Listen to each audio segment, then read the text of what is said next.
Hello everyone, আসসালামু আলাইকুম। Caramel pudding দারুণ মজার রেসিপি নিয়ে আবারও চলে এলাম।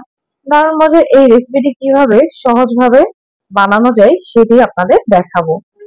এই রেসিপিটি করার জন্য নিয়েছিলাম 1 কেজি দুধ। আমি জাল করে ঘন করে হাফ কেজি করে নিয়েছি। 4টা ডিম আমি ভেঙে ফেটিয়ে নেব। তারপরে দিয়ে দেবো 1 কাপ পরিমাণ চিনি। এখন চিনি আর ডিমটাকে ভালোভাবে ফেটিয়ে নিব।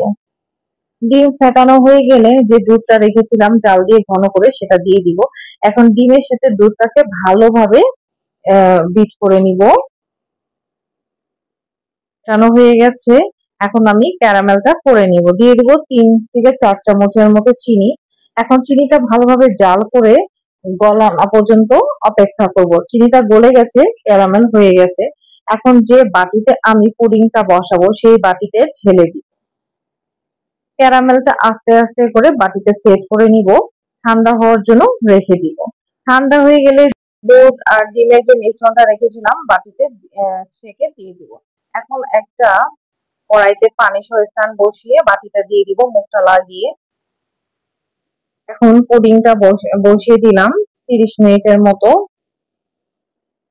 হয়ে গেলে ঢাকনাটা তুলে দেখবো পুডিংটা হয়ে গেছে কিনা। একটা কাঁটা চামচ দিয়ে দেখে নিব পুডিংটা হয়ে গেছে।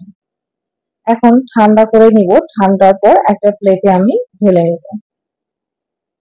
খুব সুন্দর পুডিং হয়েছে, কালারটাও খুব সুন্দর হয়েছে।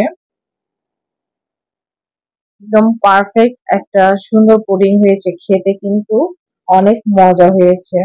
পুডিং তো আমরা কম বেশি সবাই বানাতে পারি, কিন্তু আমি খুব সহজভাবে আপনাদের বানিয়ে দেখালাম। তো আমার এই রেসিপিটি আপনাদের কেমন লাগলো কমেন্ট করতে ভুলবেন না। আর রেসিপিটি ভালো লাগে শেয়ার দিয়ে সাথেই থাকবেন।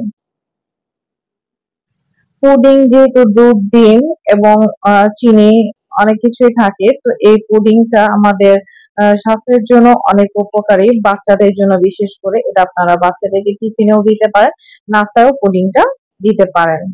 আমার বাচ্চারা আলহামদুলিল্লাহ অনেক পছন্দ করে। পুডিং বানানোর সাথে সাথেই শেষ হয়ে যায়।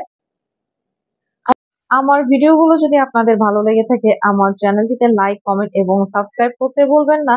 আর প্রতিদিনের নতুন নতুন ভিডিও পেতে আমার চ্যানেলটি ভিজিট করতে ভুলবেন না। ভিডিও নিয়ে আবার দেখা হবে। আল্লাহ হাফেজ।